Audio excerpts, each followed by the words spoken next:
السلام علیکم ورحمۃ اللہ وبرکاتہ۔ الحمدللہ رب العالمین والعاقبۃ للمتقین والصلاة والسلام علی اشرف الانبیاء والمرسلین وعلی آلہ وصحبہ اجمعین الی یوم الدین، اما بعد۔ رب اشرح لی صدری ویسر لی امری واحلل عقدۃ من لسانی یفقہوا قولی۔ اللہم انفعنا بما علمتنا وعلمنا ما ينفعنا وزدنا علما۔ محترم سامعین سامعات، اللہ رب العزت کی توفیق سے آج اس سیشن کے اندر ہم ایک انتہائی اہم ترین عبادت توکل کے بارے میں جاننے جا رہے ہیں، اور اسی طرح توکل کے جو منافی امور ہیں ان کے بارے میں ہم جاننے کی کوشش کریں گے انشاءاللہ۔ تو یاد رکھیے گا، انسان جو بھی عبادات کرتا ہے یہ عبادات دو طرح کی ہیں۔ ایک عبادات وہ ہیں جو ظاہری عبادات ہیں، جسمانی عبادات ہیں، جن کے اندر ظاہری عبادات میں نماز، روزہ، حج، زکوٰۃ، عمرہ، صدقہ و خیرات، حتیٰ کہ تعلیم و تربیت وغیرہ، جہاد، ساری عبادات آتی ہیں۔ اور دوسری عبادات کی قسم ہے باطنی عبادات، وہ عبادات جو ظاہری نہیں ہیں، جنہیں قلبی عبادات بھی کہا جاتا ہے، جنہیں بعض کتب کے اندر اعمال القلوب بھی کہا جاتا ہے، دل کے اعمال جو دکھائی نہیں دیتے۔ تو یہ جو ہمارا موضوع ہے توکل، اس کا تعلق بھی قلبی عبادات سے ہے، اعمال القلوب میں سے ہے، دلوں کے اعمال میں سے ہے۔ کیونکہ دیکھیں، کون اللہ پر کتنا توکل کرتا ہے وہ مجھے اور آپ کو دکھائی نہیں دیتا۔ ہاں، ہمیں دوسروں کی نمازیں دکھائی دیتی ہیں، ان کے روزہ یا صدقات وغیرہ دکھائی دے سکتے ہیں، حج عمرہ دکھائی دے سکتے ہیں، لیکن اللہ کی کتنی محبت ہے دل میں، یہ دل کی عبادت ہے۔ اللہ پر کتنا توکل ہے، حتیٰ کہ اللہ کے لیے کتنا اخلاص ہے، اللہ کا کتنا خوف ہے، تقوی، یہ تمام قلبی عبادات ہیں۔ تو یہ جس عبادت کے بارے میں ہم جاننے جا رہے ہیں، توکل، اللہ پر بھروسہ کرنا، اور وہ کون سے امور ہیں جو اس توکل کو کم کر دیتے ہیں یا توکل کے اگینسٹ جاتے ہیں، توکل کی نفی کرنے والے ہیں، اس سیشن کے اندر ہم جانیں گے۔ اور خاص کر ان اعمال یا کے اندر بھی، یا ان کاموں کے اندر بھی، ان چیزوں کے اندر بھی جو نحوست پکڑنا ہے اور بدشگونی لینا ہے، برا گمان رکھنا ہے، اس کے کتنے برے اثرات ہیں معاشرے پر، عقیدے پر، اور حقوق اللہ کے اندر، حقوق العباد کے اندر۔ تو انشاءاللہ العزیز آج کے ہم اس سیشن کے اندر یہ جانیں گے۔ تو دیکھیے، جب بھی آپ کسی موضوع کو سیکھنا چاہتے ہیں تو علمی انداز یہ ہے کہ آپ پہلے اس کی تعریف کو سیکھتے ہیں۔ اگر ہم توکل کا لفظ دیکھیں تو اس کے جو روٹ لیٹرز ہیں، اس کے حروف اصلیہ ہیں، وہ واو کاف لام ہیں۔ واو کاف لام، اور یہ کس کو کہتے ہیں؟ اعتمادک علی غیرک، آپ کا کسی اور پر اعتماد کرنا، یہ کہلاتا ہے واو کاف لام، وکلا۔ اسی سے توکلا یا توکلو، باب کیا ہے جی؟ توکلا یا توکلو۔ آپ نے ہمارے کورسز کے اندر جو باب پڑھا ہوگا، تدبرا یا تدبرو، یہ اس کے وزن پر ہے، تدبر کے وزن پر جو مصدر ہے، تو اسی طرح توکل کا لفظ بھی کیا ہے؟ مصدر ہے۔ اب اگر ہم اس کی تعریف جاننا چاہیں، اس کی ڈیفینیشن کیا ہے، تو علماء کرام نے کہا کہ الثقۃ بما عند اللہ، جو اللہ کے پاس ہے اس پر یقین رکھنا، والیأس عما فی ایدی الناس، اور جو لوگوں کے ہاتھ میں ہے اس سے مایوس ہو جانا، اس سے بے رغبت ہونا، اور اللہ پر یقین رکھنا، یہ توکل کہلاتا ہے۔ بعض نے اس کی بڑی پیاری تعریف کی کہ توکل اصل میں ایک قلبی عمل ہے، دل کا ایک ایسا عمل ہے جس کے ذریعے توکل کرنے والا ایک اللہ کی طرف متوجہ ہو جاتا ہے، اور اللہ کے علاوہ جو خیالات ہیں یا جو شخصیات ہیں، باتیں ہیں، وہ اس کے دل سے نکل جاتی ہیں۔ راجین الاعانہ، اللہ کی مدد کا طلبگار ہوتے ہوئے، وہ مستعیذا من الخیب والعوائق، اور ہر طرح کی رکاوٹ اور نقصان سے اللہ کی پناہ طلب کرتے ہوئے وہ اللہ کی طرف یکسو ہو جاتا ہے۔ اس کو ہم کہیں گے متوکل۔ تو دیکھیں، تعریف کی روشنی کے اندر ہمیں یہ جان لینا چاہیے کہ ہم متوکلین میں سے ہیں یا نہیں، وہ متوکلین جن سے اللہ محبت کرتا ہے۔ ان اللہ یحب المتوکلین، اللہ رب العزت توکل کرنے والوں کو پسند کرتا ہے، اللہ ان سے محبت کرتا ہے۔ اللہ اکبر، اللہ ہمیں توفیق عطا کرے۔ اب ہم اگر توکل کے مفہوم کو جاننا چاہیں تو یاد رکھیے گا، قطعاً توکل کا یہ مطلب نہیں ہے کہ انسان اسباب کو چھوڑ دے، جس طرح کے بعد لوگ یہ کہتے ہیں کہ جی یا یہ سمجھتے ہیں کہ بالکل ہاتھ پر ہاتھ رکھ کے بیٹھ جانا ہے، کوئی سبب اختیار نہیں کرنا اور یہ توکل کہلائے گا. نہیں، یہ توکل نہیں ہے. اسباب کو چھوڑ دینا توکل نہیں ہے. اگر آپ نے توکل جاننا ہو تو وہ نبی کریم صلی اللہ علیہ وسلم نے جیسے اپنے صحابی کو توکل سکھایا تھا. ایک شخص آئے اور آ کر کہنے لگے اے اللہ کے رسول صلی اللہ علیہ وسلم ارسلوا ناقتی واتوکلوا، کیا میں اپنی سواری کو آزاد چھوڑ دوں اور میں اللہ پر بھروسہ کروں؟ آپ صلی اللہ علیہ وسلم نے فرمایا یہ توکل نہیں ہے، یہ اللہ پر بھروسہ کرنا نہیں ہے. اعقلها وتوکل، ہاں پہلے اس کو باندھو اور پھر اللہ پر بھروسہ کرو. اسباب اختیار کیجئے اور نتائج اللہ پر چھوڑ دیجئے. اس کو کہتے ہیں بھروسہ، توکل، اللہ پر اعتماد. اب ہم اگر یہ جاننا چاہیں کہ توکل کا عقیدہ توحید کے ساتھ، ایمان کے ساتھ، اسلام کے ساتھ، عبادات کے ساتھ، 4 چیزیں میں نے ذکر کی. کون کون سی؟ عقیدہ توحید کے ساتھ، ایمان کے ساتھ، اسلام کے ساتھ اور عبادات کے ساتھ کیا تعلق ہے، تو ہمیں قرآن مجید کی آیات ہی دیکھنی پڑیں گی. سب سے پہلے جیسے کہ میں نے کہا کہ یہ دل کی عبادت ہے، تو یہ ڈائریکٹ توحید کے اندر شامل ہے. جس طرح اللہ کی محبت ہے یہ توحید کہلاتی ہے. ایک اللہ کی محبت ہمارے دلوں میں ایسی ہو کہ ویسے کسی کی محبت نہ ہو. اللہ کا ڈر ہمارے دلوں میں ایسا ہو کہ ویسے کسی کا ڈر نہ ہو. اللہ کا تقوی ہمارے دلوں میں ویسا ہو، اللہ کی خشیت ہمارے دلوں میں ایسی ہو جیسے کسی کی نہ ہو. تو بالکل اسی طرح جیسے اللہ پر بھروسہ، توکل ہمارے دلوں کے اندر ہو، ویسے کسی دوسرے سبب پر بھروسہ اور توکل ہمارے دلوں کے اندر نہ ہو. تو توحید کے ساتھ اس کا ڈائریکٹ تعلق ہے. بلکہ بعض لوگوں نے تو یہ کہا کہ جو توحید کا اعلیٰ ترین مقام ہے نا وہ توکل کہلاتا ہے. توحید کا اعلیٰ ترین مقام، جس مقام کے اندر آپ دنیاوی یا دینی جتنی بھی اسباب ہیں، آپ کی توجہ ان اسباب کی طرف نہیں ہوتی. آپ اسباب اختیار کرتے ہیں لیکن آپ کی توجہ ایک اللہ کی طرف ہوتی ہے. آپ ایک اللہ کی طرف جڑ جاتے ہیں، یکسو ہو جاتے ہیں، ایک اللہ کی طرف آپ کا میلان ہوتا ہے. تو اس کو کیا کہتے ہیں جی؟ اس کو توکل کہتے ہیں. عقیدہ توحید کا اعلیٰ ترین درجہ. اگر ہم جاننا چاہیں اس کا ایمان سے کیا تعلق ہے تو ہمیں سورۃ المائدہ کی آیت نمبر 23 دیکھنی پڑے گی کہ اللہ رب العزت نے فرمایا وَعَلَى اللَّهِ فَتَوَكَّلُوا، اللہ پر تم سب بھروسہ رکھو، ان کنتم مؤمنین، اگر تم ہو ایمان والے. اگر تم ایمان والے ہو تو ایک اللہ پر تم بھروسہ رکھو، ایک اللہ پر تم توکل رکھو. تو یہاں پر دیکھیے نا، توکل کی شرط مقرر کر دی اور وہ ایمان ہے. اگر ایمان ہے تو اللہ پر توکل کرو. تو مفہوم مخالف کہ اگر ایمان نہیں ہے تو پھر تمہارا توکل بھی اللہ پر نہیں ہوگا. اللہ اکبر، یہ اس کا ایمان سے تعلق ہے. اب ہم اگر جاننا چاہیں کہ اس کا اسلام سے کیا تعلق ہے تو دیکھیے حضرت موسیٰ علیہ السلام نے اپنی قوم کے لوگوں سے کیا کہا تھا کہ وقال موسیٰ یا قومی، موسیٰ علیہ السلام نے فرمایا میری قوم کے لوگوں، ان کنتم آمنتم باللہ، اگر تم اللہ پر ایمان لائے ہو، فعلیہ توکلوا، تو پھر اسی پر بھروسہ رکھو، ان کنتم مسلمین، اگر تم مسلمان ہو، اگر تم فرما بردار ہو، اللہ کے اسلام لا چکے ہو، اگر تم دین اسلام کی فرما برداری کے اندر داخل ہو چکے تو پھر ایک اللہ پر توکل کرو، ایک اللہ پر بھروسہ رکھو. سورۃ یونس کی آیت نمبر 84 ہے یہ. اب دیکھیے توکل کا عبادت کے ساتھ کیا تعلق ہے. میں اور آپ کتنی عبادات ادا کرتے ہیں. سورۃ ہود کی آیت نمبر 123 اللہ رب العزت نے فرمایا فَاعْبُدْهُ وَتَوَكَّلْ عَلَيْهِ، ایک اللہ کی عبادت کیجئے اور اسی اللہ پر توکل رکھیے. وَمَا رَبُّكَ بِغَافِلٍ عَمَّا تَعْمَلُونَ، اور آپ کا رب اس سے غافل نہیں ہے جو وہ کر رہے ہیں. جو آپ کر رہے ہیں آپ کا رب اس سے غافل نہیں ہے، آپ کے رب کے علم کے اندر ہے. امام رازی رحمہ اللہ اسی آیت کریمہ کی تفسیر کے اندر ایک بڑی قیمتی بات کرتے ہیں. وہ کہتے ہیں اگر ہم آیت کے اندر دیکھیں نا تو 2 عبادات ذکر ہوئیں. ایک فَاعْبُدْهُ، اللہ کی عبادت کریں، وَتَوَكَّلْ عَلَيْهِ، اور اللہ پر توکل کریں. تو انہوں نے کہا اس سے یہ پتہ چلتا ہے کہ جو اللہ کی طرف جو راستہ جاتا ہے نا، اس راستے کی ابتدا اللہ کی عبودیت میں آ جانا، اللہ کی بندگی میں آ جانا، اس سے ہوتی ہے، اور اس راستے کی جو انتہا ہے وہ توکل ہے. اللہ اکبر، کتنی قیمتی بات. اللہ کی طرف جانے والے راستے کی ابتدا عبودیت، اللہ کی بندگی میں آنے سے ہوتی ہے، اور اس کی انتہا توکل سے ہوتی ہے.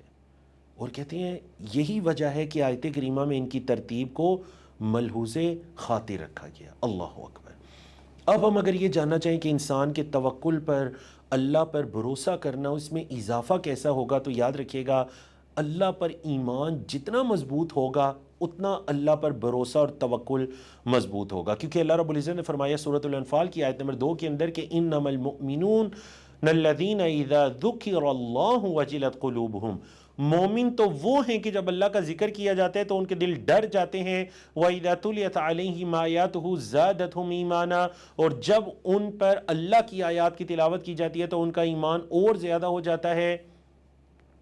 صرف یہ نہیں، وَعَلَى رَبِّهِمْ يَتَوَكَّلُونَ، اور وہ اپنے رب پر توکل کرتے ہیں، اپنے رب پر بھروسہ کرتے ہیں، اپنے رب پر یقین رکھتے ہیں۔ کب؟ جب مومن وہ ہیں، اب آیت کریمہ کے سلیس ترجمے پر غور کیجئے، مومن وہ ہیں کہ جب اللہ کا ذکر کیا جاتا ہے ان کے دل ڈر جاتے ہیں، آیات کی ان پر تلاوت کی جاتی ہے، ان کا ایمان زیادہ ہو جاتا ہے اور وہ اپنے رب پر توکل کرتے ہیں۔ یہ ہے اصل میں مومن۔ اللہ اکبر۔ تو یاد رکھیے گا جتنا اللہ پر ایمان زیادہ ہوگا، اللہ کی یاد سے، اللہ کے ذکر سے دل ڈر جائیں گے، دلوں کے اندر اللہ کا تقوی پیدا ہو جائے گا، اللہ کی محبت پیدا ہو جائے گی۔ اور تقوی بھی اسی کو کہتے ہیں نا، مطلب دل کے اندر اللہ کا خیال آنا اور انسان گناہوں سے دور ہو جائے، اس کو تقوی کہتے ہیں۔ تقوی ایک کیفیت کا نام ہے، دل کی کیفیت ہے، اور جب ان پر آیات تلاوت ہوتی ہے ان کا ایمان کا لیول بڑھ جاتا ہے، تو وَعَلَىٰ رَبِّهِمْ يَتَوَكَّلُونَ، اپنے رب پر توکل کرتے ہیں۔ تو اس سے پتہ چلا جتنا ایمان بڑھے گا اللہ پر بھروسہ توکل اتنا زیادہ ہو جائے گا۔ اچھا، دوسرا جو طریقہ ہے توکل کو زیادہ کرنے کا، اللہ پر بھروسے کو زیادہ کرنے کا، وہ ہے تقدیر پر پختہ ایمان، پختہ ایمان ہو تقدیر پر۔ اللہ رب العزت فرمائے ان تصیبہم حسنۃ یقولوا ہذہ من عند اللہ، اگر انہیں کوئی اچھائی پہنچتی ہے تو کہتے ہیں اللہ کے پاس سے ہیں، اور اگر انہیں کوئی برائی پہنچتی ہے، کوئی نقصان ہو جاتا ہے، تکلیف پہنچتی ہے، تو پھر کہتے ہیں یہ آپ کی طرف سے ہے۔ قل کہہ دیجئے کل من عند اللہ، یہ سب کچھ اللہ کی طرف سے ہے، تمہیں کوئی اچھائی پہنچی یا برائی پہنچی یہ اللہ کی طرف سے ہے۔ دیکھیں جب انسان کا عقیدہ تقدیر پر مضبوط ہوگا نا، آپ جب کہتے ہیں نا ایمان کے 6 ارکان ہیں، آمنت باللہ وملائکتہ وکتبہ ورسلہ وبالیوم الآخر وبالقدر خیرہ وشرہ، تو چھٹا رکن کیا ہے؟ اچھی بری تقدیر پر میں ایمان لایا۔ اچھی بری تقدیر کا مطلب میرے ساتھ کچھ اچھا ہو تو وہ بھی اللہ کی طرف سے ہے، برا ہو تو وہ بھی اللہ کی طرف سے ہے۔ جب انسان کا عقیدہ تقدیر پر ایمان مضبوط ہوگا تو پھر اللہ پر بھروسہ بھی مضبوط ہو جائے گا۔ اے اللہ جو کچھ بھی ہونا ہے وہ تیری طرف سے ہے، اور اے اللہ میں تجھ سے خیر کا سوال کرتا ہوں، لا خیر الا خیرک، اے اللہ تیری خیر کے علاوہ تو کوئی خیر ہے ہی نہیں۔ اللہ اکبر۔ اب ہم اگر یہ جاننا چاہیں نا انتہائی اختصار کے ساتھ، تاکہ جو ہمارا اصل موضوع ہے نحوست پکڑنا یا بدشگونی لینا مختلف اعمال، مختلف چیزوں سے، اور ہمارے معاشرے کے اندر اس وقت جو اس کی عام صورتیں ہو چکی ہیں، جو بڑے پڑھے لکھے لوگوں کی زبان پر بھی بعض اوقات ایسے الفاظ آ جاتے ہیں جو توکل کے انتہائی اگینسٹ ہوتے ہیں، انشاءاللہ ہم ان کا تفصیل کے ساتھ جائزہ لیں گے۔ توکل کے اندر جو ہمارا آخری ٹاپک ہے وہ یہ ہے کہ توکل کے دنیاوی اور اخروی فوائد کون سے ہیں۔ سب سے بڑا فائدہ یہ ہے کہ اللہ کی محبت حاصل ہو جاتی ہے، اللہ کی محبت۔ فرمایا ان اللہ یحب المتوکلین، اللہ توکل کرنے والوں سے محبت کرتا ہے۔ نمبر 2، جو اللہ پر توکل کرتا ہے اللہ اسے کافی ہو جاتا ہے۔ وَمَن يَتَوَكَّلْ عَلَى اللَّهِ، جس نے اللہ پر توکل کیا فَهُوَ حَسْبُهُ، تو وہ اللہ اس کے لیے کافی ہے۔ بولے اللہ اس کے لیے کافی ہے۔ اللہ اکبر۔ تیسرا اگر ہم اس کا فائدہ جاننا چاہیں تو وہ یہ ہے کہ انسان ذلت اور رسوائی سے محفوظ ہو جاتا ہے۔ سورۃ آل عمران کی آیت نمبر 160 اللہ نے فرمایا اگر اللہ تمہاری مدد کرے تو کوئی تم پر غالب نہیں آ سکتا، اور اگر اللہ تمہیں رسوا کرنا چاہے تو پھر کون ہے جو اللہ کے بعد تمہاری مدد کرے گا؟ وَعَلَى اللَّهِ فَلْيَتَوَكَّلِ الْمُؤْمِنُونَ۔ تو اس لیے ایمان والوں کو چاہیے کہ اللہ پر توکل کریں۔ دیکھو مدد بھی اللہ کی طرف سے ہے اور رسوائی بھی اللہ کی طرف سے ہے، تو اللہ پر بھروسہ رکھو، اللہ کی طرف سے ہی مدد آنی ہے۔ اللہ اکبر۔ تو ذلت و رسوائی سے نجات بھی انسان توکل کی مضبوطی سے حاصل کر سکتا ہے۔ انسان شیطان کے بہکاوے سے پناہ میں آ جاتا ہے۔ سورۃ المجادلہ کی آیت نمبر 10 اللہ رب العزت نے فرمایا وَلَيْسَ بِضَارِّهِمْ شَيْئًا، وہ شیطان انہیں کچھ بھی نقصان دینے والا نہیں ہے، الا بِإِذْنِ اللہ، مگر اللہ کے حکم سے، وَعَلَى اللَّهِ فَلْيَتَوَكَّلِ الْمُؤْمِنُونَ، اور ایمان والوں کو اللہ پر ہی توکل کرنا چاہیے۔ دیکھا آپ نے بار بار توکل، مطلب ہمیں اندازہ نہیں کہ قرآن مجید کی تلاوت کے وقت بھی کتنی مرتبہ توکل کی آیات گزر جاتی ہیں۔ یہ کتنا اہم ترین عمل ہے، عقیدہ توحید کی بنیاد ہے۔ بعض نے کہا اعظم درجات التوحید التوکل، توحید کہ جو اعلیٰ، سب سے اعلیٰ اور اعظم درجہ ہے نا، وہ اللہ پر بھروسہ کرنا ہے، توکل ہے۔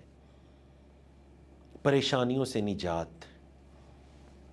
سورۃ الکہف کے اندر جب اصحاب کہف نے غار کے اندر پناہ لی تو اللہ سے دعا کیا کریں، ربنا آتنا من لدنک رحمتا وہیئ لنا من امرنا رشدا، اے اللہ ہمیں اپنی رحمت عطا کر، اور اے اللہ ہمارے معاملے میں ہمارے لیے رہنمائی عطا کر۔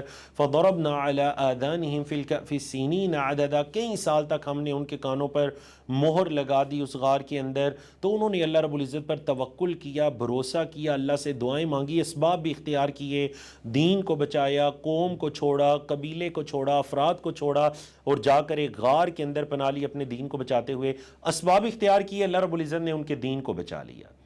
تو توکل کے اندر پریشانیوں سے نجات بھی ہے۔ اللہ رب العزت نے ان کو ایک لمبی نیند سلا دیا، پریشانیوں سے نجات، غموں سے نجات۔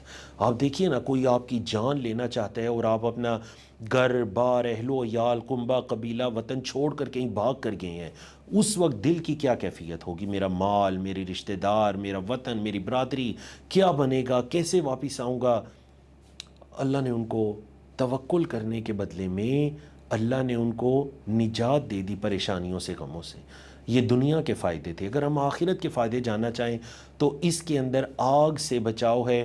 اللہ رب العزت نے فرمایا ثم ننجی رسولنا والذین آمنوا، پھر ہم نجات دیں گے اپنے رسولوں کو اور ایمان والوں کو، کذالک حقا علینا ننجی المؤمنین، ایمان والوں کو نجات دینا یہ ہم پر حق ہے۔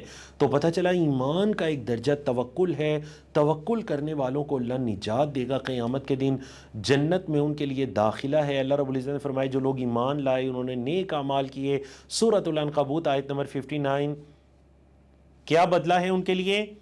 لَنُبَوِّئَنَّهُمْ غُرَفًا، ہم انہیں ایسے بالا خانوں میں ٹھہرائیں گے، تجری من تحتی الانہار، جن کے نیچے سے نہریں بہ رہی ہیں، خالدین فیہا، وہ ہمیشہ رہیں گے ان بالا خانوں میں۔ نعم اجر العاملین، عمل کرنے والوں کا اجر دیکھو کتنا اچھا ہے۔ الذین صبروا، اے اللہ یہ کون لوگ ہیں جنہیں بالا خانوں میں ٹھہرایا جائے گا؟ اللہ نے فرمایا الذین صبروا، یہ وہ لوگ ہیں جنہوں نے صبر کیا، وعلی ربہم یتوکلون، اور یہ وہ لوگ ہیں جو اپنے رب پر توکل اور بھروسہ کرتے ہیں، یہ وہ لوگ ہیں۔ اللہ اکبر، اللہ رب العزت ہمیں ان لوگوں میں سے بنائے۔ آگ سے بچاؤ، جنت میں داخلہ، یہ توکل کے فوائد ہیں۔ تو الحمدللہ یہ ہمارا آج کا پہلا موضوع تھا جس کے اندر ہم نے توکل کی تعریف کو جانا، اس کے مفہوم کو جانا، عقیدہ توحید کا اس سے کیا تعلق ہے اس کو جانا، توکل کیسے زیادہ ہوتا ہے اس کو جانا، اور اس کے دنیا کے اندر اور آخرت کے اندر کیا فوائد ہیں، الحمدللہ ہم نے اس کو جانا۔ جی تو الحمدللہ جو پہلے موضوع کو مکمل کرنے کے بعد ہمارا دوسرا موضوع ہے، یہ ہے نحوست اور بدشگونی کے بارے میں، کہ شریعت اسلامیہ کے اندر نحوست اور بدشگونی کی کیا حقیقت ہے۔ عربی زبان کے اندر اگر دیکھا جائے تو بدشگونی کے لیے ایک لفظ استعمال ہوتا ہے اطیرہ۔ کیا لفظ ہے جی؟ اطیرہ، طا یا را گولتا، اطیرہ۔ اطیرہ کہتے ہیں برا تفاعل لینا یا پھر پرندوں کے ذریعے نحوست لینا۔ عرب جو تھے وہ کیا کیا کرتے تھے؟ عرب جب کوئی کام کرنے لگتے تو ایک پرندے کو اڑایا کرتے، اگر وہ پرندہ دائیں جانب جاتا تو کہتے آپ یہ کام کر لیں، یہ کام باعث برکت ہوگا، اور اگر وہ پرندہ بائیں جانب چلا جاتا تو کہا کرتے تھے کہ اب یہ کام نہیں کرنا، اس کے اندر نقصان ہو جائے گا یا یہ کام پورا نہیں ہو سکے گا۔ سفر کرنے سے پہلے پرندہ اڑاتے، شادیوں سے پہلے، دیگر تقاریب سے پہلے وہ اس طرح کی شعدہ بازیاں کر کے وہ اس کام کرنے سے رک جایا کرتے تھے، یا پھر اس پرندے کی وجہ سے وہ کام کر لیا کرتے تھے۔ تو اس لیے عربی زبان کے اندر چونکہ طیر پرندے کو کہتے ہیں، اور یہ جو پرندے والی وہ پریکٹس کیا کرتے تھے، اس کے ذریعے سے پھر اس عمل کا مطلب کسی چیز کے ذریعے نحوست لینا اور کسی چیز کے ذریعے کوئی کام کرنے سے رک جانا، اس کو کیا کہا جانے لگا؟ اس کو الطیرہ کہا جانے لگا، جس کا ہم اردو میں ٹرانسلیشن بدشگونی کہہ سکتے ہیں۔ تو وہ اگرچہ پرندوں کے ساتھ یہ کیا کرتے تھے، لیکن ہمارے معاشرے کے اندر یا عرب معاشرے کے اندر اس وقت پرندوں کے علاوہ دیگر بھی جن چیزوں کے اندر یا جن چیزوں کے ساتھ نحوست لی جائے گی وہ ساری اس طیارہ کے اندر آئیں گی۔ یعنی یہ مطلب نہیں کہ طیارہ چونکہ طیر ان سے ہے، پرندے سے ہے، تو صرف پرندوں کے ذریعے نحوست نہیں، اس کے علاوہ جتنے کام جن کی طرف آنے والی سلائیڈز میں اشارہ آ رہا ہے، جتنے کاموں کے ذریعے نحوست لی جاتی ہے وہ سب طیارہ کے زمرے میں آئیں گے۔ زمانہ جاہلیت کے اندر ایک تو یہ پرندوں کے ذریعے نحوست لی جاتی تھی، دوسرا یہ ہوتا تھا کہ الو کے ذریعے، اگر الو وغیرہ کسی جگہ پر آ کر بیٹھ جاتا، کسی کے گھر آ کر بیٹھ جاتا، تو وہ کہتا تھا کہ نہیں، اب میرے ساتھ کوئی بہت برا ہونے والا ہے۔ تو وہ الو کے ذریعے، جس طرح آپ کو پتہ ہے ہماری اردو زبان کے اندر بھی بعض اوقات ویرانی اور کسی چیز کا اجڑ جانا اور ان چیزوں پہ الو کا بولنا، یا چونکہ اس علاقے میں الو آیا کرتا تھا یا بولا کرتا تھا تو اس علاقے پر یہ ہو گیا اور ایسے ہو گیا، نعوذ باللہ، اس جانور کو منحوس سمجھنا یا اس کے رات کے ٹائم کسی جگہ پائے جانے کو منحوس سمجھنا، یہ بالکل اسی ضمن کے اندر آتا ہے۔ اور یاد رکھیے گا یہ عقیدہ توحید کے منافی ہے۔ اسی طرح عرب ایسے کرتے تھے کہ اگر کسی کام کا ارادہ کیا اور پھر آگے دیکھا کوئی شخص مر گیا یا کوئی بیمار ہو گیا یا کوئی بھی ایسی چیز انہوں نے دیکھی، تو وہ فوراً سے اس اپنے کام سے پیچھے آ رہے، مطلب وہ اس چیز کو اپنے لیے منحوس سمجھا کرتے تھے کہ یہ ایک بری چیز ہے، منحوس چیز سمجھا کرتے تھے اور اپنے کام سے رک جایا کرتے تھے۔ تو یہ بالکل درست نہیں ہے۔ اب اگر ہم یہ جاننا چاہیں کہ یہ جو بدشگونی لینا ہے، چیزوں کو منحوس سمجھنا ہے، جن کے اندر اللہ رب العزت نے کوئی نحوست نہیں رکھی، اللہ نے ان کے اندر کوئی بدشگونی نہیں رکھی، یہ اس کے انفرادی اور اجتماعی زندگی پر کیا کیا نقصانات ہیں؟ تو دیکھیں، سب سے پہلے تو اس کے ذریعے بدعقیدتی پھیلتی ہے، لوگوں کا اللہ سے تعلق کمزور ہوتا ہے، اور جو اللہ کے علاوہ یہ حقیر قسم کے اور انتہائی کمزور قسم کے اسباب ہیں، کوئی جانور ہے، کوئی پرندہ ہے، یا کوئی بھی ایسا ظاہری سبب ہے، تو ایسے اسباب سے ان کا دل زیادہ اٹیچ ہو جاتا ہے اور اللہ سے ان کا دل بے رغبت ہو جاتا ہے، تو اس عمل کے ذریعے بدعقیدتی پھیلتی ہے۔ اللہ کے حقوق بھی اس سے متاثر ہوتے ہیں اور اللہ کے بندوں کے حقوق بھی متاثر ہوتے ہیں۔ اللہ کے حقوق کیسے متاثر ہوتے ہیں؟ تو دیکھیں، توکل کا توحید کے ساتھ کتنا گہرا تعلق تھا، اور یہ بدشگونی لینا یہ توحید کے منافی ہے۔ علماء کرام نے جو توحید اور عقیدے کی کتابیں لکھی، ان میں انہوں نے بدشگونی لینا اور نحوست لینا یا کسی چیز کو ایسا سبب سمجھنا جس کو اللہ نے سبب قرار نہیں دیا، انہوں نے عقیدے کی کتب میں یہ والے ٹاپکس کو ذکر کیا۔ کیوں؟ کیونکہ اس کا تعلق عقیدے کے ساتھ ہے، توحید کے ساتھ ہے۔ تو اللہ کے حقوق میں یہ ہے کہ دیکھیں، انسان کی توحید متاثر ہوتی ہے، انسان کا ایمان متاثر ہوتا ہے، انسان کا اسلام متاثر ہوتا ہے، اور اللہ پر ایمان اور تقدیر پر ایمان، یہ ساری وہ چیزیں ہیں اللہ کے حقوق میں سے جو اس قبیح عمل بدشگونی لینا یا نحوست لینا اس کے ساتھ متاثر ہوتی ہیں۔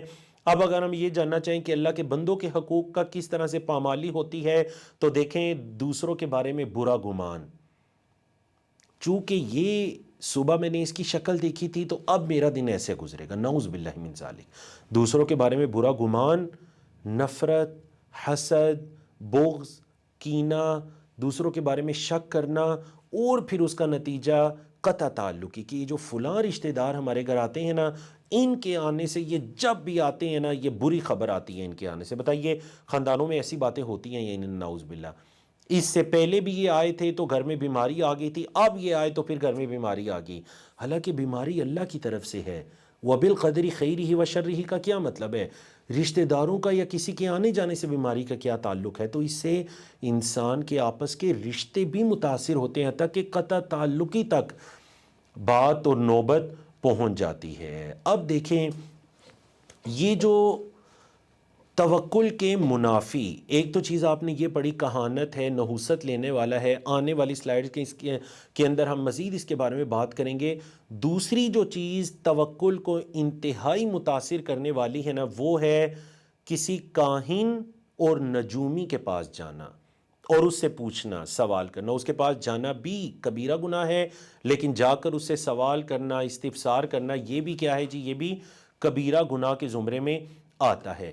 اب ہم سب سے پہلے یہ جانتے ہیں کہ نجومی کہتے کس کو ہیں، نجومی ہوتا کون ہے؟ تو امام ابن تیمیہ رحمہ اللہ فرماتے ہیں کہ نجومی عراف کا لفظ بھی عربی میں اس کے لیے استعمال ہوتا ہے، کاہن کا لفظ بھی اس کے لیے استعمال ہوتا ہے۔ یہ وہ ہے جو کہ ایسے امور کے بارے میں گفتگو کرتا ہے کچھ شیطانی طریقے کو اختیار کرتے ہوئے، شیطانی طریقوں کو اختیار کرتے ہوئے، جو غیبی امور ہے جن کی خبر اور کسی کو نہیں ہو سکتی، مستقبل کی باتیں ہیں یا کوئی چھپی باتیں ہیں جو انسان کو یا اس کے اللہ کے علاوہ کسی تیسرے کو نہیں پتہ، بعض شیطانی طریقوں کے ذریعے سے، تو یہ شخص کاہن یا نجومی کہلائے گا۔ آپ کو پتہ ہے معاشرے میں کچھ ایسے لوگ ہیں، آپ جا کر ان سے ملتے ہیں تو وہ کہتے ہیں اچھا آپ کا یہ نام ہے، آپ کہتے ہیں اسے میرا نام کیسے پتا؟ پھر آپ کو بتاتے ہیں اچھا یہ گزشتہ رات آپ نے یہ کارنامہ سر انجام دیا۔ آپ پریشان ہو جاتے ہیں کہ یہ کام تو میرے یا اللہ کے علاوہ کسی تیسرے کو نہیں پتا۔ اچھا پچھلے ہفتے بھی آپ نے یہ والا کام کیا تھا، پچھلے مہینے یہ ایسے واقعہ ہوا تھا آپ کے ساتھ۔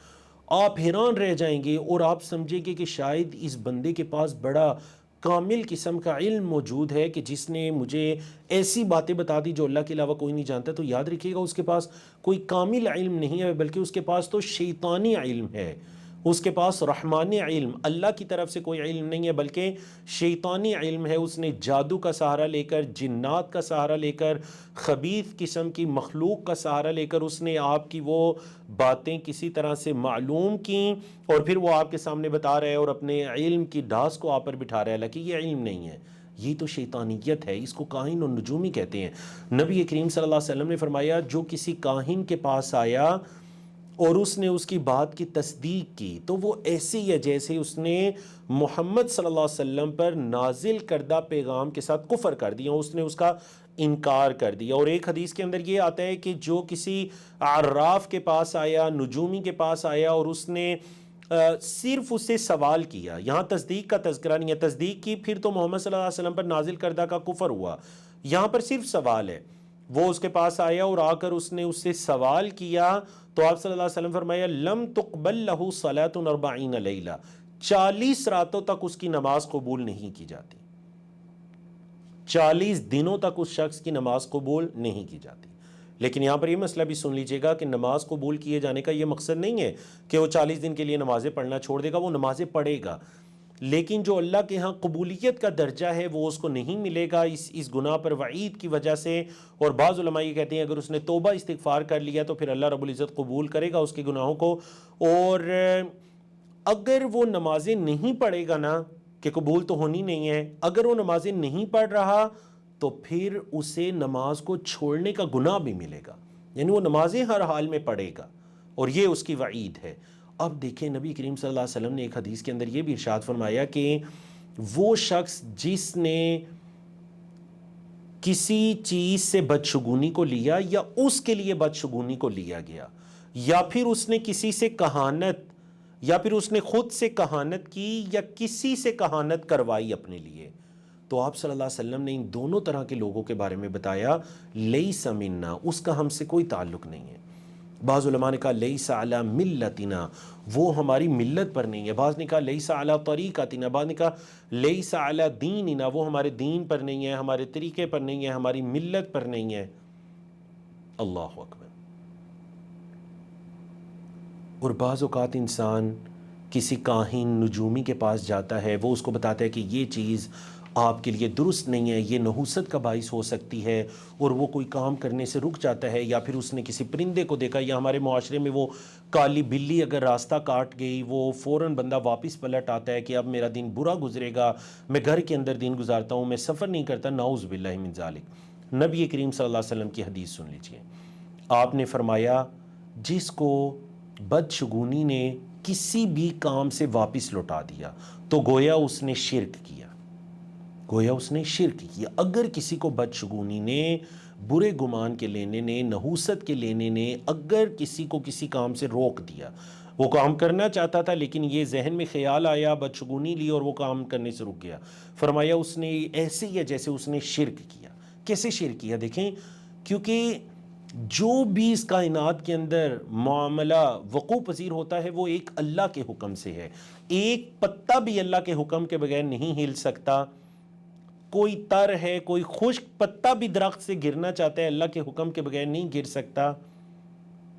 تو اس نے کیا کیا؟ اس نے کسی ایسی چیز کو سبب جانا اپنے ساتھ کچھ برا ہونے کا جس کو اللہ نے سبب قرار نہیں دیا، تو یہ اللہ کے ساتھ شرک ہوا، کیونکہ جو کچھ ہونا تھا وہ اللہ کے حکم سے ہونا تھا۔ تو اب اس نے اللہ کے حکم کے بغیر کسی ایسی کمزور چیز کو واسطہ سمجھ لیا کہ یہ میرے ساتھ کچھ برا ہونے کا ذریعہ بنے گا، تو یہ کیا ہو گیا؟ شرک ہو گیا۔ تو صحابہ کرام نے جب یہ وعید سنی تو فرمانے لگے اللہ کے رسول صلی اللہ علیہ وسلم وما کفارۃ ذالک، ذرا یہ بھی بتائیے کہ اس کا کفارہ کیا ہے؟ تو آپ صلی اللہ علیہ وسلم نے فرمایا اسے ایسا کہنا چاہیے اللہم لا طیر الا طیرک ولا خیر الا خیرک ولا الہ غیرک، اے اللہ کوئی بھی نحوست نہیں ہے مگر جو بھی پریشانی آتی ہے وہ تیری طرف سے ہے، ولا خیر الا خیرک، کوئی بھی خیر نہیں ہے مگر جو خیر ہے وہ تیری طرف سے ہے، ولا الہ غیرک، اور اے اللہ تیرے علاوہ کوئی معبود نہیں ہے، اے اللہ تیرے علاوہ کوئی معبود نہیں ہے۔ اب دیکھیے کہ ہمارے معاشرے کے اندر جو آپ کو چند جدید صورتیں دکھائی دیں گی، چند جدید صورتیں کس چیز کی؟ یہ جدید صورتیں ہیں جی کہانت کی، کہانت کی، کسی کاہن نجومی کے پاس جانا۔ یعنی قدیم دور میں ایسے ہوتا تھا کہ کوئی جادوگر ہوا کرتے تھے ہر علاقے میں یا ہر معاشرے کے اندر، لوگ ان کے پاس جا کر غیبی امور کے بارے میں جانا کرتے تھے، پوچھا کرتے تھے، پھر اس پر یقین کر لیا کرتے تھے۔ تو شریعت اسلامیہ نے اس کا رد کیا کہ یہ چیز انسان کے عقیدے سے ٹکراتی ہے۔ جدید دور کے اندر ہم اگر اس کی صورتیں دیکھنا چاہیں نا تو ایک صورت اس کی ہے جو آگے مستقل ٹاپک بھی آ رہا ہے، سٹارز کے ذریعے، جس طرح وہ ہمارے پرانے کچھ رسالوں میں آیا کرتا تھا یہ ہفتہ کیسا رہے گا، آپ کی ڈیٹ آف برتھ کے مطابق آپ کا ایک سٹار ہے، آپ کا ایک ستارہ ہے، اور اگر آپ کی جو اس ہفتے میں اگر آپ نے یہ والے کام کیے تو ان سٹارز والوں کے لیے یہ کام کرنا ٹھیک نہیں ہے، ان سٹارز والوں کے لیے یہ کام کرنا بالکل ٹھیک ہے، سفر نہ کریں، تجارت نہ کریں، شادی نہ کریں، یہ کام کر لیں، یہ کریں، نعوذ باللہ من ذالک۔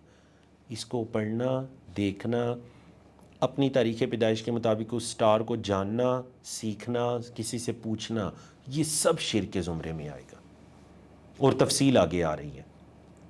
پھر ہمارے معاشرے میں کہانت کی ایک صورت ہے جی طوطا فال، ہیں جی، وہ طوطا ہوتا ہے سبز کلر کا جو، اور پھر مختلف قسم کے اس نے لفافے رکھے ہوتے ہیں، آپ جاتے ہیں، جا کر اسے پوچھتے ہیں کہ میں کاروبار کرنا چاہ رہا ہوں یا سفر کرنا چاہ رہا ہوں، آپ اس کو 10 20 50 روپے دیتے ہیں تو وہ ایک لفافہ نکالتا ہے طوطے کے ذریعے، اور پھر لفافے کو دے کر کہتا ہے آپ کے، اس میں ہر چیز لکھی ہوتی ہے، ہر چیز سے مراد یہ ہے اس ہفتے میں کاروبار کرنا ٹھیک نہیں ہے، اس ہفتے میں سفر کرنا، شادی کرنا، یہی جو چند چیزیں معاشرے میں پائی جاتی ہیں، کاروبار، سفر، شادی، نکاح وغیرہ اور جاب وغیرہ، یا یہ ساری چیزیں اس میں ہوتی تھی، کرنا ہے یا نہیں کرنا، نعوذ باللہ من ذالک۔ مطلب اب وہ ایک پرندہ انسان کی تقدیر اس کو بتائے گا کہ آنے والے وقت میں تجھے کیا کرنا ہے، نعوذ باللہ من ذالک۔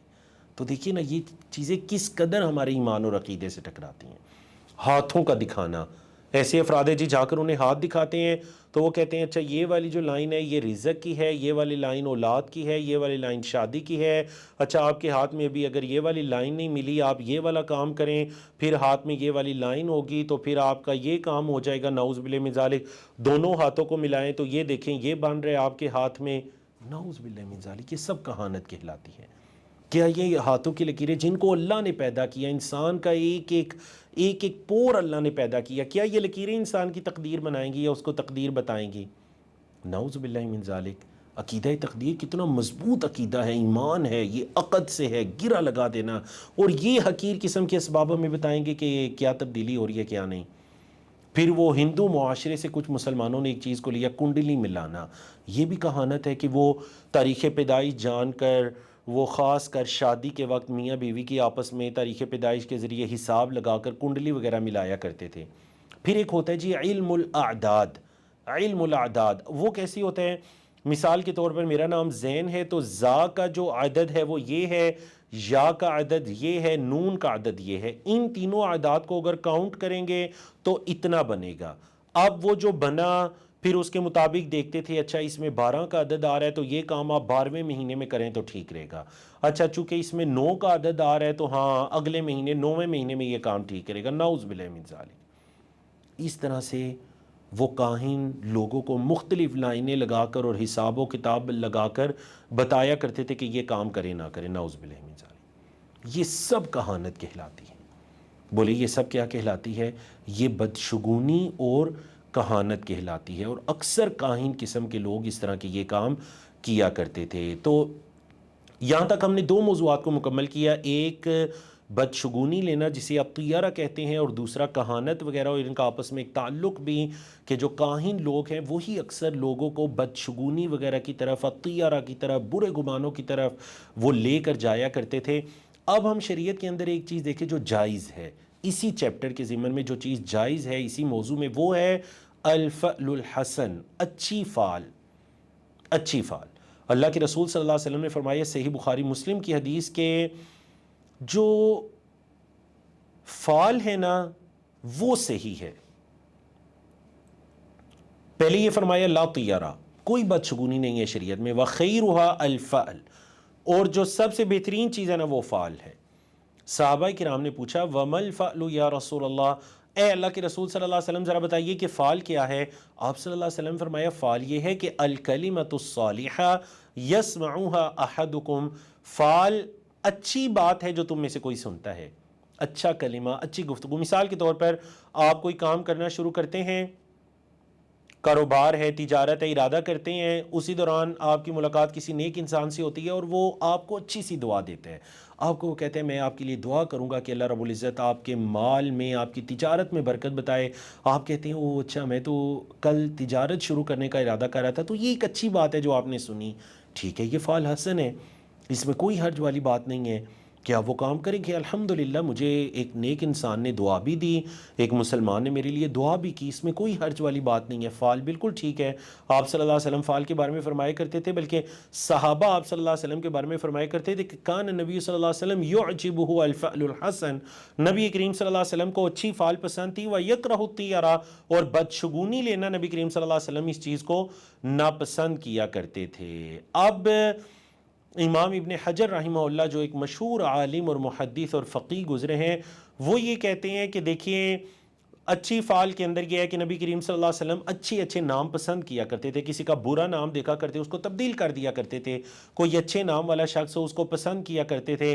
آپ صلی اللہ علیہ وسلم ہر خیر کا کام یا ہر اچھے کام کے اندر آپ کو دائیں طرف پسند تھی، آپ اس کو پسند کیا کرتے تھے. کیوں؟ کیونکہ دائیں طرف والے جنت والے ہیں. لینا اصحاب الیمین اہل الجنہ، کیونکہ وہ جو قرآن مجید کے اندر ہے نا اصحاب الیمین، دائیں طرف والے وہ جنتی ہیں. تو آپ صلی اللہ علیہ وسلم دائیں چیز کو پسند کیا کرتے تھے، ہر کام دائیں ہاتھ سے کرنا، کھانا پینا اور اس طرح یہ چیزیں، کپڑا پہننا، لباس پہننا، مسجد میں داخل ہونا وغیرہ، یہ ساری چیز دائیں سے پسند کیا کرتے تھے. یہ اچھا فعل ہے. یا وہ صلح حدیبیہ کے موقع پر ایک شخص آیا تھا، پہلے مختلف اشخاص آئے اور ان کے ساتھ معاہدہ طے نہیں پا رہا تھا. پھر ایک شخص آیا جن کا نام سہیل بن عامر تھا، جو بعد میں جنہوں نے اسلام بھی قبول کیا رضی اللہ تعالیٰ عنہ. تو نبی کریم صلی اللہ علیہ وسلم کو بتایا گیا کہ سہیل آ رہے ہیں. تو آپ صلی اللہ علیہ وسلم فرمایا ہاں سہیل آ رہے ہیں. تو سہل کا مطلب ہے آسانی. تو فرمایا سہیل کے ذریعے اللہ معاملے کو آسان کر دے گا، اور واقعتاً اللہ نے ان کے ذریعے سے معاملے کو آسان کر دیا، اور انہی کے ساتھ صلح حدیبیہ کی شروط طے پا گئیں. تو یہ اچھا فعل ہے، اس میں کوئی حرج والی بات نہیں ہے. اب اگر ہم آئیں اس کی طرف کہ ستاروں کے اندر تاثیر ماننا، کیونکہ جو سٹارز وغیرہ ہے نا ہمارے معاشرے کے اندر یہ بہت، خاص کر جو لیڈ طبقہ ہے ان کے اندر سٹارز وغیرہ اور ان کے ذریعے مستقبل کا حال، غیبی امور کے بارے میں جاننا، یہ چیزیں بہت زیادہ ہو چکی ہیں. سب سے پہلے تو یہ جان لیجئے کہ قرآن مجید کے اندر ستاروں کے کیا مقاصد یا کیا حکمت بیان ہوئی ہے. تو اللہ رب العزت نے قرآن مجید کے اندر ستاروں کے 3 مقاصد بیان کیے. سب سے پہلا مقصد یہ بیان کیا سورۃ الانعام کی آیت نمبر 97 کے اندر کہ اگر تم کہیں سمندروں وغیرہ کے اندر، یا اگر تم کہیں سمندروں کے اندر یا خشکیوں کے اندر، صحراؤں کے اندر تم کبھی تمہیں کھونے کا ڈر ہوتا ہے تو تم کیا کرتے ہو؟ ستاروں کے ذریعے رہنمائی لیتے ہو۔ آیت کریمہ بھی سن لیجئے، وَهُوَ الَّذِي جَعَلَ لَكُمُ النُّجُومَ، اللہ وہ ذات ہے جس نے تمہارے لیے ستاروں کو بنایا، لِتَهْتَدُوا بِهَا فِي ظُلُمَاتِ الْبَرِّ وَالْبَحْرِ، تاکہ تم سمندر اور خشکی کے اندھیروں کے اندر ان سے راستہ معلوم کر سکو۔ ماہرین فلکیات کے ذریعے سے جن کو ستاروں کی ڈائریکشن کا علم ہے کہ ہمارا سفر شمال کی طرف تھا اور یہ ستارہ مشرق کی طرف ہوتا ہے اور یہ مغرب کی طرف ہوتا ہے تو ہمیں اس طرف جانا چاہیے، ستاروں کے ذریعے سے ڈائریکشنز معلوم کرنا۔ آج جب ٹیکنالوجی اور یہ چیزیں آ چکی ہیں، جب یہ نہیں تھیں تو ہمارے قدیم علماء کرام ماہرین فلکیات ستاروں کے ذریعے سے ہی راستے معلوم کیا کرتے تھے کہ ہمیں ہماری ڈائریکشن اس طرف ہے، ہمیں اس طرف جانا چاہیے، اس طرف نہیں جانا، اگر اس طرف جائیں گے تو مشرق کی طرف چلے جائیں گے، یہ ستارہ جنوب میں ہے تو ہمیں اس طرف جانا چاہیے۔ بالکل درست ہے۔ ستاروں کا دوسرا مقصد جو اللہ رب العزت نے سورۃ الملک کے اندر دوسرا اور تیسرا دونوں مقصد بیان کیے، وَلَقَدْ زَيَّنَّا السَّمَاءَ الدُّنْيَا بِمَصَابِيحَ، ہم نے آسمان دنیا کو، یہ جو سب سے نچلا آسمان ہے، اس کو ہم نے مزین کیا ستاروں کے ساتھ، چراغوں کے ساتھ، وَجَعَلْنَاهَا رُجُومًا لِلشَّيَاطِينِ، اور ہم نے شیطانوں کو رجم کرنے کا باعث بنایا۔ وہ صحیح بخاری کی حدیث کے مطابق کہ جب یہ شیاطین ایک دوسرے کے اوپر چڑھتے چڑھتے چڑھتے آسمان تک پہنچتے ہیں اور کان لگا کر آسمان کی باتوں کو سننے کی کوشش کرتے ہیں تو اتبعہ شہاب مبین، ایک شہاب ثاقب آ کر ان کو لگتا ہے، وہ جسے ہم اپنی زبان میں ٹوٹا تارا کہتے ہیں، نعوذ باللہ، اس کے بارے میں بھی عجیب قسم کی کہانت مشہور ہے کہ جی ٹوٹا تارا کو دیکھ کر جس انسان نے جو بھی دعا مانگی تو وہ قبول ہوتی ہے، یا ٹوٹے تارے کو دیکھ کر جس کی شکل دیکھی تو وہ بندہ جو ہے وہ اسے مل جاتا ہے، نعوذ باللہ۔ تو یہ انتہائی فضول قسم کی باتیں ہیں۔ وہ شہاب مبین ہے جو ایسے ہی جادوگروں اور کاہنوں کے بھیجے ہوئے جنات کو مارنے کے لیے، اللہ رب العزت ان کو رجم کرنے کے لیے اور آسمانوں کی حفاظت کے لیے، وَحِفْظًا مِّن كُلِّ شَيْطَانٍ مَارِدٍ، ہر جو بگڑا ہوا شیطان ہے اس کی حفاظت کے لیے اللہ رب العزت نے ان ستاروں کو پیدا کیا۔ تو یہ محترم سامعین سامعات، ستاروں کے تین مقصد، ایک وہ ماہرین فلکیات کے ذریعے راستہ معلوم کرنا، نمبر دو آسمان کی خوبصورتی ہے ان کے ذریعے، اور نمبر تین شیاطین کو بھگانے کا یہ سبب ہے۔ تو یہ ستاروں کے تین مقاصد ہیں جو قرآن مجید میں بیان کیے۔ اس کے علاوہ جو چوتھا مقصد ہمارے معاشرے میں سمجھا جاتا ہے کہ جس ستاروں کے ذریعے تاثیر مانگنا، یہ یاد رکھیے گا، یہ صرف کوئی آج ہمارے معاشرے میں نہیں ہے، یہ زمانہ جاہلیت سے چلا آ رہا ہے۔ زمانہ جاہلیت میں بھی اسی طرح ہوا کرتا تھا۔ وہ ایک حدیث ہے نا کہ نبی کریم صلی اللہ علیہ وسلم صلح حدیبیہ کے ہی موقع پر رات کے وقت بے بارش ہوتی ہے تو نبی کریم صلی اللہ علیہ وسلم نے جب فجر کی نماز پڑھائی، آپ صلی اللہ علیہ وسلم صحابہ کی طرف اپنا چہرہ اقدس کر کے بیٹھتے ہیں جو آپ صلی اللہ علیہ وسلم کا معمول بھی تھا، اور فرمانے لگے، اے میرے صحابہ، کیا تم جانتے ہو کہ تمہارے رب نے کیا کہا؟ انہوں نے کہا اللہ اور اس کا رسول ہی زیادہ جانتے ہیں کہ کیا کہا، آپ ہی بتائیے کیا کہا۔ تو فرمایا کہ اللہ نے فرمایا ہے کہ میرے بندوں میں سے آج صبح جب بندوں نے صبح کی تو کچھ بندوں نے مجھ پر ایمان کی حالت میں صبح کی اور کچھ بندوں نے کفر کی حالت میں صبح کی۔ جس نے یہ کہا نا کہ ہمیں اللہ کے فضل اور اس کی رحمت سے ہم پر بارش برسائی گئی ہے، وہ مجھ پر ایمان لایا اور اس نے ستاروں کا انکار کیا، اور جس نے یہ کہا کہ فلاں فلاں ستارے کی وجہ سے بارش برسی ہے تو اس نے مجھ اللہ کا انکار کیا اور وہ ستاروں پر ایمان لایا۔ اللہ اکبر! دیکھ لیجئے، صرف بارش کے برسنے میں اگر کسی نے ستاروں میں کچھ تاثیر مانی، ستاروں کو سبب مانا، تو کیا فرما رہے ہیں نبی کریم صلی اللہ علیہ وسلم کہ اللہ فرماتا ہے کہ وہ اس نے میرے ساتھ کفر کیا اور وہ انہی ستاروں پر ایمان لایا۔ تو یہی وجہ ہے کہ بارش کے ہو جانے کے بعد کی دعا کیا ہے؟ اللہم مطرنا بفضل اللہ ورحمتہ۔ کیا دعا ہے جی؟ مطرنا بفضل اللہ ورحمتہ، اللہ کے فضل اور اس کی رحمت سے ہم پر بارش برسائی گئی۔ اب یہ جو ستاروں میں تاثیر مانی جاتی ہے نا، اس مفہوم کو بھی کلیئر کر لیجئے۔ بعض دفعہ اس طرح ہوتا ہے کہ ڈائریکٹ ستاروں کو سبب مانا جاتا ہے، چونکہ میری پیدائش یہ ہے جی، میرا سٹار یہ تھا، اس سٹار کی وجہ سے مجھے اس ہفتے میں یہ خیر ملی یا یہ برائی ملی، یہی سبب ہے۔ اسی کی وجہ سے ہوا، سبب نہیں بلکہ اس کی وجہ سے ہوا، اگر اسی کو ہی وہ وجہ قرار دے دیتا ہے کہ اسی ستارے نے کیا، تو یہ کیا کہلائے گا جی؟ یہ شرک اکبر کہلائے گا۔ بولے کیا کہلائے گا؟ شرک اکبر۔ دوسری صورت یہ ہے کہ انسان علم غیب جاننے کا دعویٰ کرے اور ستاروں کی نقل و حرکت کے ذریعے یہ کشید کرے کہ چونکہ یہ ستارہ اب اس طرف چلا گیا ہے اور یہ ستارہ اس طرف چلا گیا ہے تو اب یہ کام ہونے والا ہے، ان کی نقل و حرکت کے ذریعے سے مستقبل کا اندازہ لگائے، تو یاد رکھیے گا یہ بھی کبیرہ گناہ کہلائے گا، کیونکہ یہ غیب کا دعویٰ کرنا ہے۔ اور اللہ نے کیا فرمایا ہے؟ قُلْ لا يعلم من فی السماوات والارض الغیب الا اللہ، کہہ دیجئے آسمان و زمین کے غیب کو اللہ کے علاوہ کوئی نہیں جانتا۔ تو یہ غیب کا دعویٰ ہے جو کسی انسان کو کے لائق نہیں ہے، یہ اللہ کے لائق ہے۔ عندہ مفاتیح الغیب، غیب کی چابیاں اس کے پاس ہیں، وہ جانتا ہے مستقبل کے بارے میں، آنے والے حالات و واقعات کے بارے میں۔ اور تیسری بھی ایک قسم ہے، وہ یہ ہے کہ ستاروں کو سبب سمجھا جائے، کرنے والی ذات اللہ کی ہے لیکن یہ ستارے سبب بنے ہیں، تو یہ شرک اصغر کہلائے گا۔ یہ بھی کبیرہ گناہ ہے لیکن یہ شرک اصغر کہلائے گا۔ تو جس طرح کہ وہ ہمارے معاشرے کے اندر وہ بچوں کو نظر نہ لگنے کے ڈر سے کوئی کالا سرما لگا دیا جاتا ہے، تو اب اس کو اس نے سبب سمجھا۔ اب اس سبب کا سمجھنا، اللہ نے اس کو سبب قرار نہیں دیا۔ وہ کہتے ہیں جی بیماری آتی اللہ کی طرف سے ہے، لیکن یہ چیز سبب ہوتی ہے بیماری نہ آنے کا، یہ شرک اصغر کہلائے گا کہ ایک ایسی چیز کو سبب سمجھا جس کو اللہ نے سبب قرار نہیں دیا۔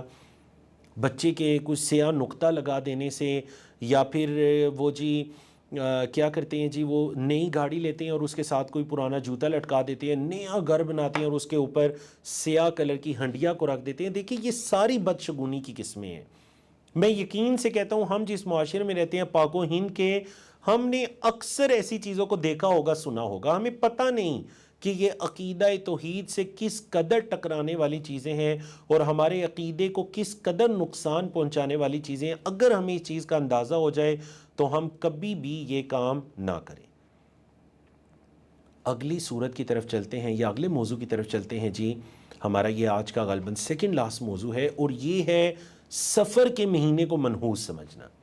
سفر کا مہینہ اسلامی ہجری مہینوں کے اندر محرم کے بعد جو دوسرا مہینہ ہے سفر کا مہینہ، زمانہ جاہلیت کے اندر بھی سفر کے مہینے کو منحوس سمجھا جاتا تھا، اور وہ لوگ کئی کام کرنے کا ارادہ کرتے، جب سفر آ جاتا تو پھر وہ کام کرنے سے رک جایا کرتے تھے۔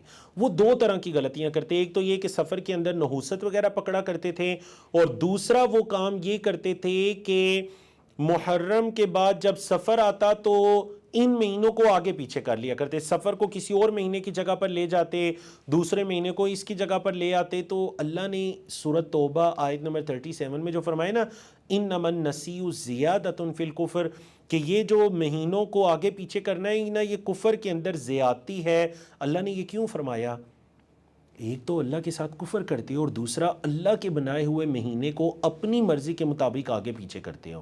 تو عرب یہ بھی ظلم کا کام کیا کرتے تھے کہ اگر کسی حرمت والے مہینے میں چونکہ جنگ کرنا منع ہوتا تو حرمت والے مہینے کی جگہ پر کوئی اور مہینہ لے آتے اور اس کی جگہ پر اس مہینے کو لے جاتے، نعوذ باللہ من ذالک۔ تو ہمارے معاشرے کے اندر بھی بہت سی ایسی بدشگونیاں اس مہینے کے تعلق سے مشہور ہیں۔ یہ جو سفر کا مہینہ، مطلب لوگ اس مہینے میں شادیاں نہیں کرتے، کیوں؟ کیونکہ اگر اس مہینے میں شادیاں کی تو بڑا منحوس ہو جائے گا، وہ شادی کامیاب نہیں ہو سکے گی۔ اب بتائیے مہینوں کے اندر، یاد رکھیے گا مہینوں کے اندر اللہ نے یا دنوں کے اندر اللہ نے کوئی ایسی تاثیر نہیں رکھی کہ ان دنوں میں یہ کام کرنے سے ہو جائے گا اور ان دنوں میں یہ کام نہ کرنے سے نہیں ہوگا۔ یہ زمانہ جاہلیت کی چیزیں ہیں۔ نبی کریم صلی اللہ علیہ وسلم نے فرمایا لا عدوى ولا طیرہ ولا ہام ولا سفر، چار چیزوں کی نفی فرما دی، اور یہ چاروں زمانہ جاہلیت میں تھی۔ لا عدوى، کوئی بیماری متعدی نہیں ہے۔ کیا مطلب کسی بیماری میں اللہ نے یہ قوت طاقت نہیں رکھی کہ وہ خود سے دوسرے میں منتقل ہو جائے، اگر منتقل ہوتی بھی ہے تو اللہ کے حکم سے ہے۔ وہ ایک صحابی آئے نا اللہ کے رسول صلی اللہ علیہ وسلم کو کہنے لگے اگر آپ فرما رہے ہیں لا عدوا کوئی بیماری متعدی نہیں ہے تو مجھے بتائیے کہ میرے اونٹ ٹھیک ٹھاک ہوتے ہیں، ایک خارش زدہ جلد کی بیماری والا اونٹ ان میں آتا ہے تو سارے اونٹوں کے اندر خارش کی بیماری ہو جاتی ہے، یہ کیا ہے؟